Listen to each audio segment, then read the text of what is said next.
This video is about the Korean surplus here. This is the shop where I was passing through, and then the stealing of the wallet happened here inside the shop. So the whole vicinity here are Korean surplus units.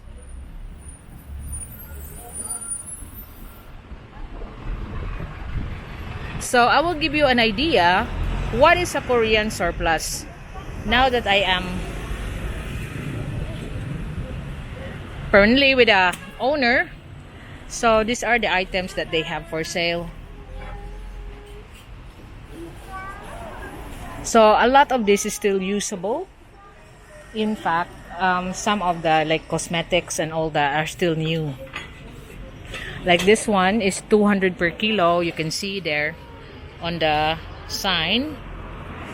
And here this is 400 per kilo because it's already stainless steel pots and pans.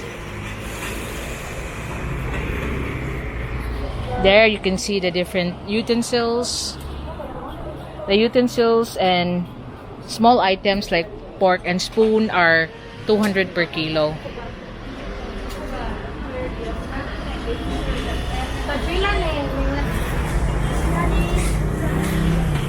I was saying that the boss here is very smart because she can speak Bisaya, Tagalog, and English, and even Korean mix. She can understand the native language. So there you can see the cutleries already been grouped together.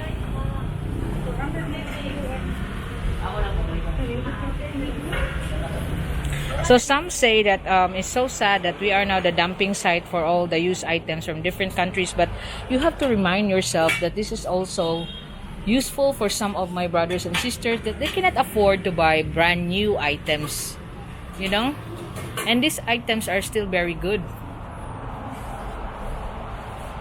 These are the used plates. They're 250 per kilo.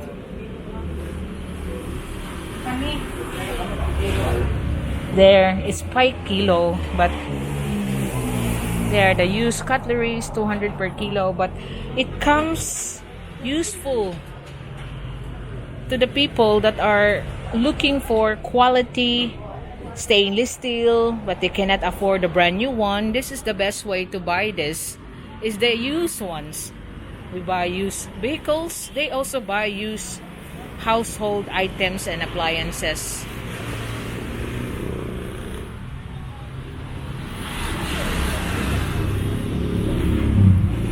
So here, a lot more stainless steel, and then cups, glass, and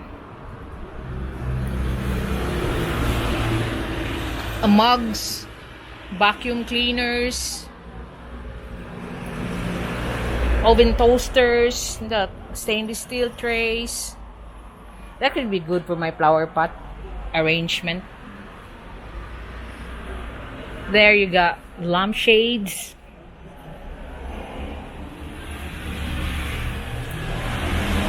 And you got iron, even bar stainless steel up there. There's loads of items. Let's go here. You got luggage, clothes. They're actually all priced. You can see from here, there. That's 1,500 for that luggage there.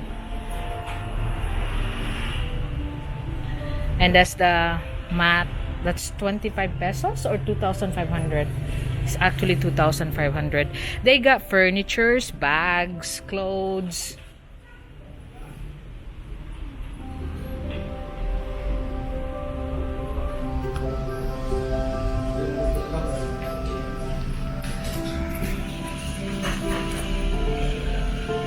Here, Korean bags. This is individually priced. That's 500 pesos for this one. They got prices inside.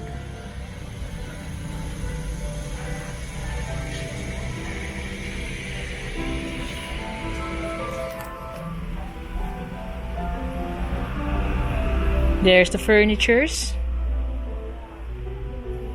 They are small furnitures. 7,000, 2 sets of chair. That chair, 7,000.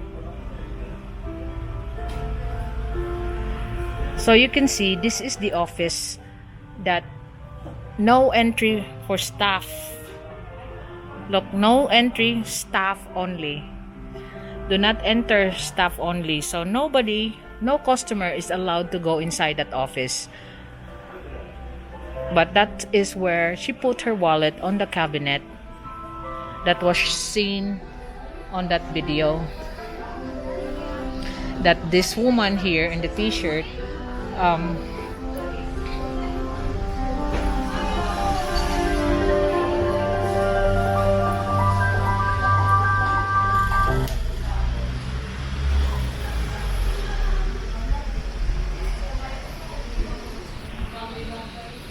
they got bed covers, look, bicycle, stagnant bicycles, they got a mattress, all furnitures. This one here is 15,000 for this Korean cabinet.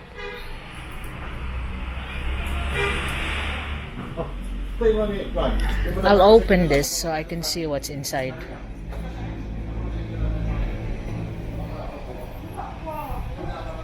So it's all just laminated. 15,000. 15,000 ang usa ani ga? Yes, ma'am, but nami 10 to 20 discount, 20%. 10 to 20%. Basta cash. Yes, ma'am. Tanaw ko si mga rugs. Ah, okay. So here's a nice one. Rug. Small one. I want a big rug like I have bought in the ones Japanese store plus ones. That was quite a good timing for me. They also have like children's furnitures.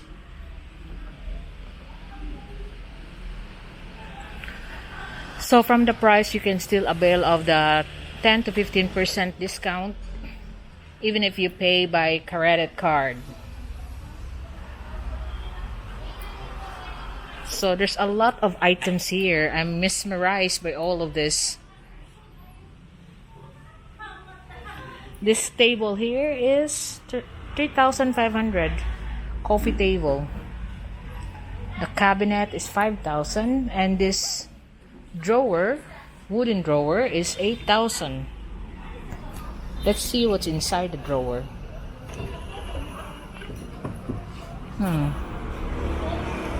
So it's not laminated, it's proper wood.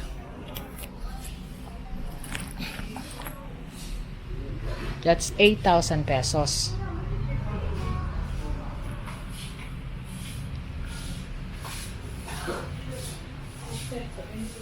A display cabinet there, 22,000. There's the other cabinets. That's another display cabinets for 7,000.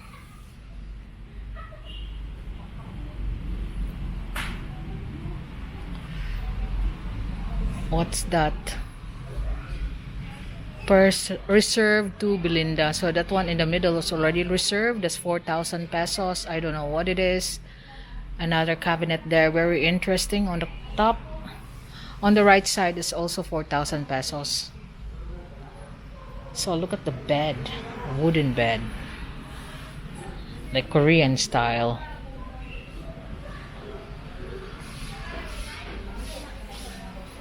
So interesting items. So like that cabinet there, the tall one, that's 11,000 pesos, and the one beside it is 8, and the white one is 9, and the other one is 9 as well, 9,000 pesos. So 1, 9, 9, 11, and this is 8. So they got that round. Look at that coffee table there on the for the middle. That's 5,000, and if you say 20% off, that will be about 4,000 pesos. So there are a lot of interesting items here. Like this is a sleeping bag. This red one. 1,500 pesos. Oh, that's for the chair. 1,500. I read that one, the red one. So that's a sleeping bag. This is X. What's X? Like a little cabinet made of wood. So that's the bear is 200. Because what I like about the bowls, you know, is for pots and pans for my flowers.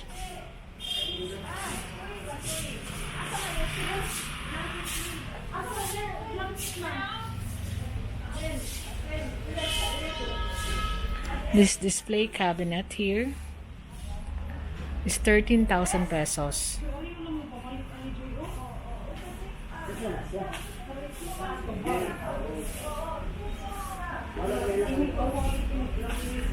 And there's the big carpet, 6,000 pesos. Carpet 6,000. I wonder what is the size of the carpet.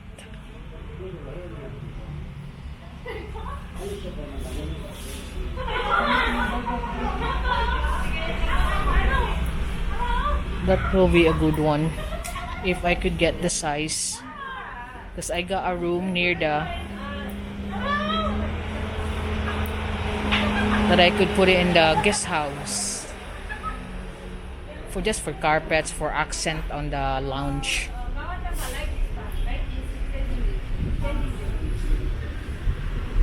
There's another one. This is it's also 6,000 pesos. This one. Unsay size sa carpets ga? So continuing on my tour of the Korean surplus shop here, you can also buy side-by-side refrigerator, all used of course, and windows, kitchen items, and they are all priced.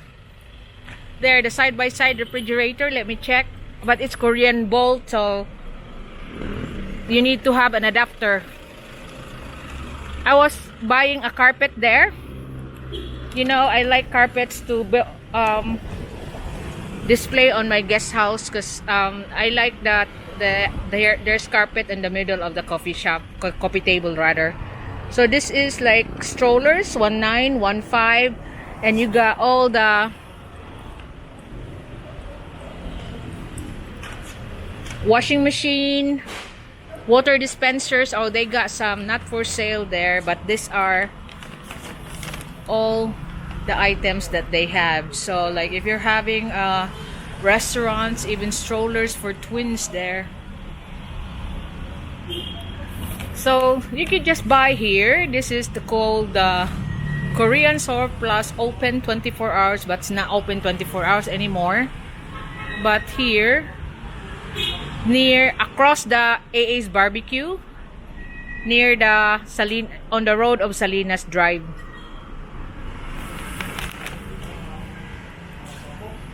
So the owner now has become my friend. She let me have a taste, a pot of her Korean original homemade kimchi, and also her original whatever is this that she packed in here, all her original creation. So you can see that the shop is actually very popular with the locals. They even got bikes there, so used bikes. Dong, tagpila inyong bikes, Dong? 3,500.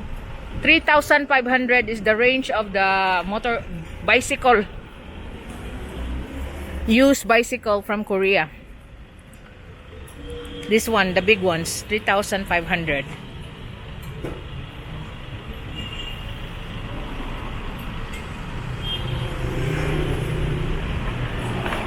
There even got windows, everything that you can think of. But the good thing is, I have become their friend now, so I'll be going here. I will have, they'll text me if they have new stocks, which comes every 5th or 20th of the month. Then I'll have the first choice. Because I don't want any payment or ever because I have used the video as part of the police evidence. But she's a good cook, so she let me have some of her dishes that she create for her husband and family.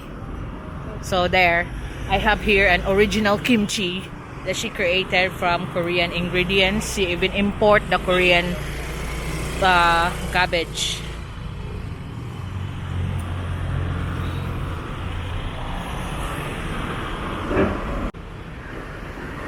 So this is gonna be in continuation with my walk here in Salinas Drive, and I just stopped by the Korean shop, of course. Since I was walking here, that was already nighttime. So there's a lot of requests that I should walk here on daytime. So this is the daytime Salinas Drive. As you can see from there, the Korean shop.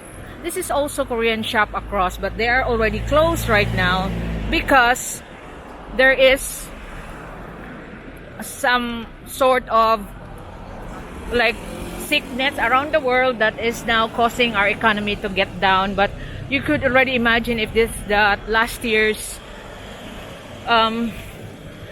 was this problem did not happen. Imagine a lot of Korean businesses will happen here. So this is the place where I have witnessed that stealing incident last time. That was AA's barbecue, and this is the condo that I'm trying to show you. And then after that, the incident happened.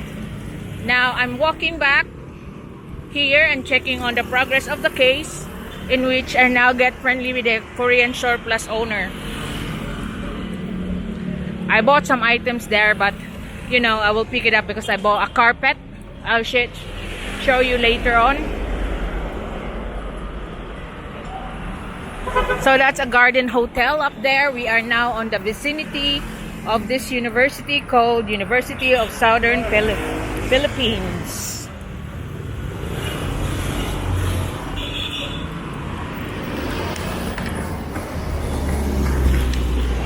So that's called the Crown Garden.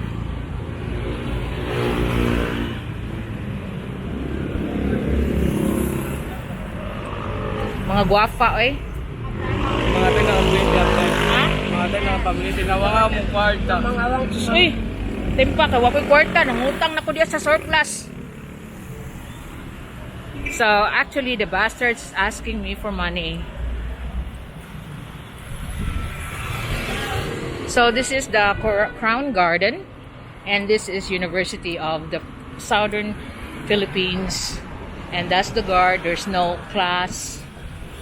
As of these are all the courses that they offer.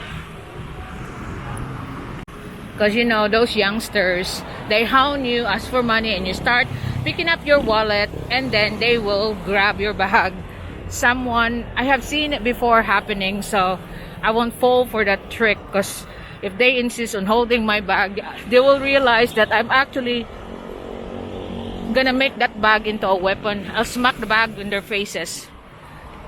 But it doesn't happen, so they just go off as I tell them to go off. That's why Sen called my bag the hollow block, because it's very heavy. It's leather and big. I could just swing it around. So we are now passing here the Mirror Commercial Kitchen Showroom.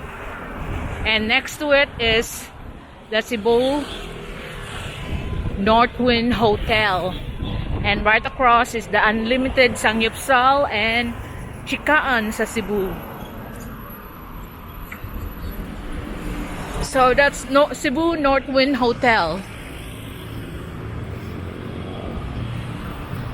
I am carrying this kimchi and these things that the Korean made. I don't know what it is. She just put it on the bag. She said she made it herself. That's one of her products that she created. Original Korean food.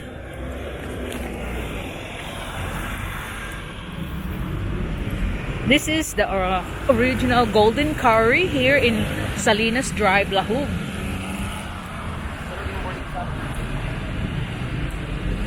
And that is the way to go to La Guardia. And as usual, there's always this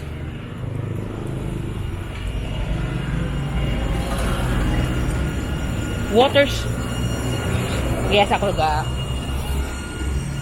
Always this water here supplying that one there. That's La Guardia going there. There's a few condominiums that you can buy and rent there. And this is the Cebu Aeronautical Technical School.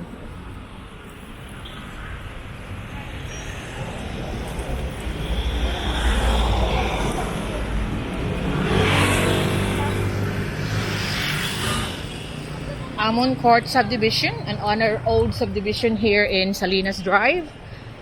That's the review center. And again, this one, the Amon building here on the right side is full of Korean establishment like Tender Spa, Korean Association is in also house here, karaoke. You know, when they have their businesses Korean, they usually just group together because next door to this one is the Lemon Tree Spa. And again, it's all Koreans. Now you can imagine it if it's not, the economy didn't stop because of this what we were experiencing where we're wearing masks now. But imagine that. Cebu will be full of Korean businesses.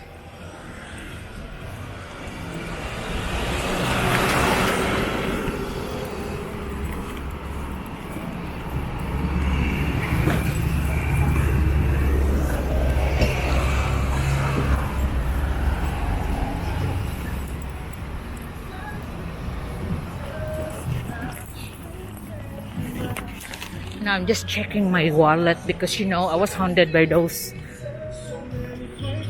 Although I do check it after, but I would just want to make sure.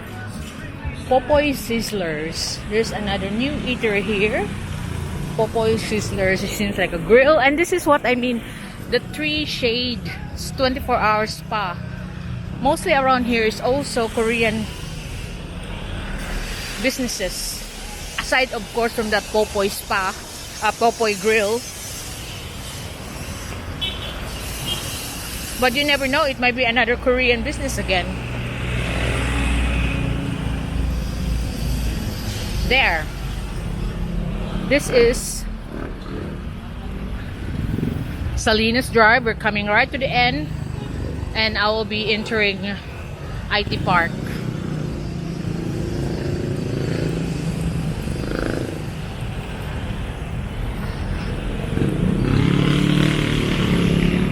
So, as I'm walking, I am wearing a mask, I'm wearing a shield.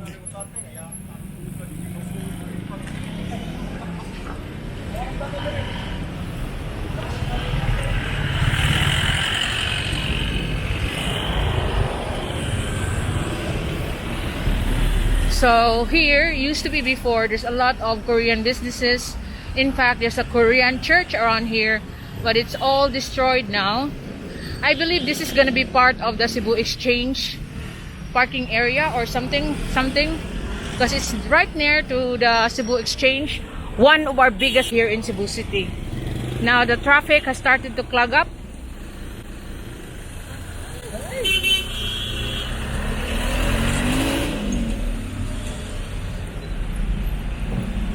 You can see there's a guard there because even though it's dilapidated, you know, the rebars, the other stuff that they can steal there, it still has to be protected. So this is another entrance of IT Park right across Cebu Exchange.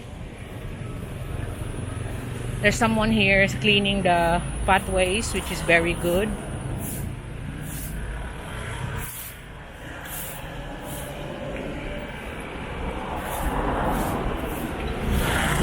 That's Cebu Exchange. The construction is still going on. It's going to be one big business center, business offices, or maybe condos as well. But this, all I know, this is one of the biggest building we have here in Cebu.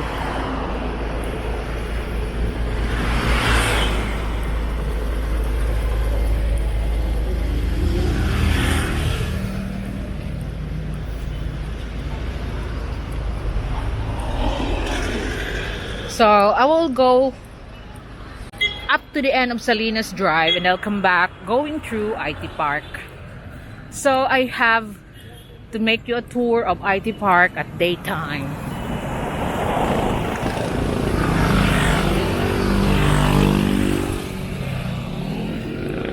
So it's not yet very traffic. Actually, it's Saturday today. And I don't know what time is it right now.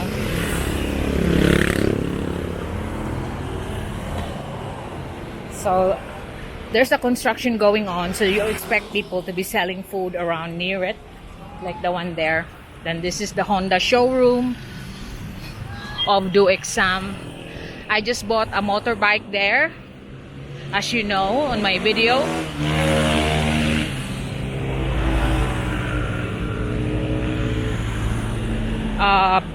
Beat 110 just to go around the city, you know. But it will be mostly be driven by Sen because I'll still be learning how to drive a motorbike.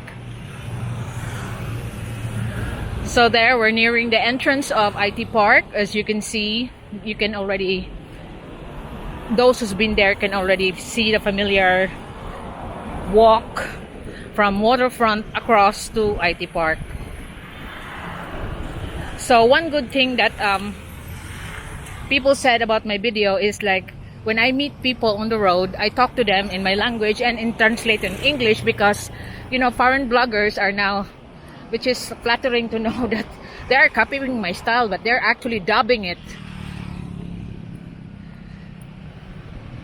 But I got a lot of ideas still on my content. I'm just slowly taking it out and using it. What are my ideas for content?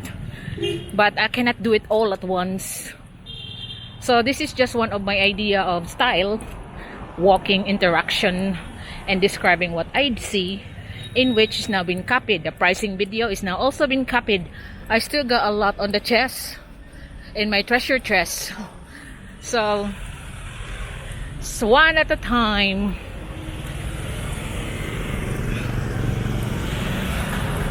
But I'm still glad, but although they copy me, they are actually do what I wanted to do, promote my island, Cebu.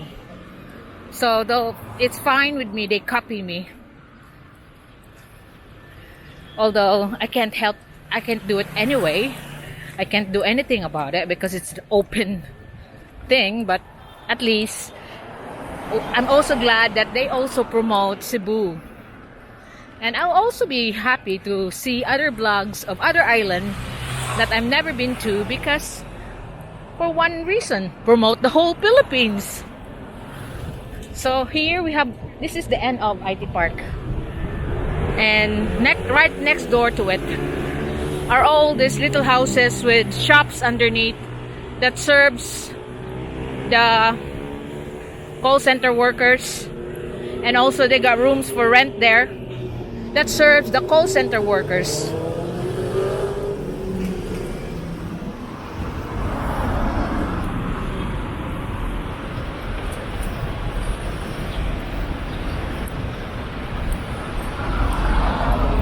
See, there's only a small area that they are building because on the back there is a wall, but they're also using it at night, I think, because there are loads of rubbish over. You can see it from the overpass that they are using that path as well.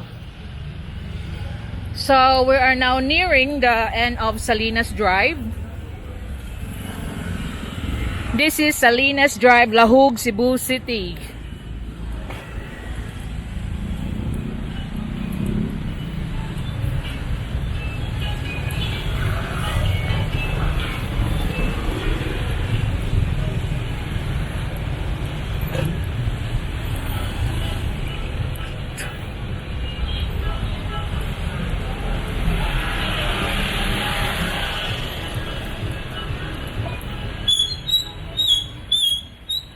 So from here, on this blue gate that I'm following, it's actually the TESDA, the technical school by the government where everyone is free to learn technical skills, sewing, welding, and all that. This is the regional office of TESDA.